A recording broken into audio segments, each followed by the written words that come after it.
upang kalikutin aking utak para lamang makasulat ng mga bara at sabit na to masalang. Walang pag-aalilangan, papel at lapis lang ang tangan, susulitin pagkakataon na to nang di masayang aking sarili. Kinalagan, kaalaman, dinagdagan, tinatagalan at tinatagaan, lahat ng hamon ay pinalagan.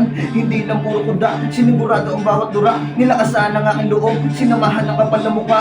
Walang patutunguhan kung palaging mahiyain, baka sa pamilya mo wala kang maihain. Mga plato at kutsara na paggamit sa pagkain, anong silbi kundi malalamanan ng ulam at kanin. Itatak mo sa sarili mo na dapat mong sanayin, habang meron dyan sa wag na wag mo nang sayangin. Mga plano at hangarin, wag mong ibulong sa hangin. Kaya mo naman, takot ka lang, di mo maamin. Tibayan ng palagi, tigasan ng dibdib, lalo na sa mga puntong papasok sa liblib. Pili lang dapat salita na lalabas sa bibig, dahil hindi pare-pareho ang mga pandinig ng mga tao sa paligid. Mga utak na makinig, imbis balikan ng galit, suklian na lang ng pag-ibig. Gawin mo lamang ang hilig, parinig gamit ang tinig.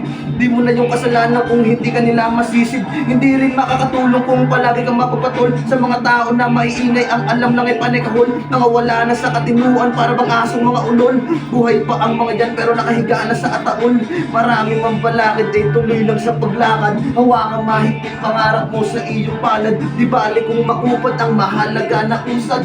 Libre lang mangarap, di na kailangan pong magbayad. Salamat ay good sa pagbubukas ng pinto. Naglalabasan na naman ang mga diamante at ginto.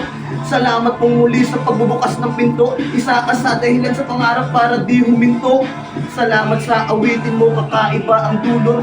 May kabuluhan at may aral na mapupulot. Marami na kasi ngayon maangas lang at tubod ng mga kayabangan, pero utak inuuod. Salamat sa awitin mo, kakaiba ang dulot. May kabuluhan at may aral na mapupulot. Marami na kasi ngayon maangas lang at tubod ng mga kayabangan, pero utak inuuod.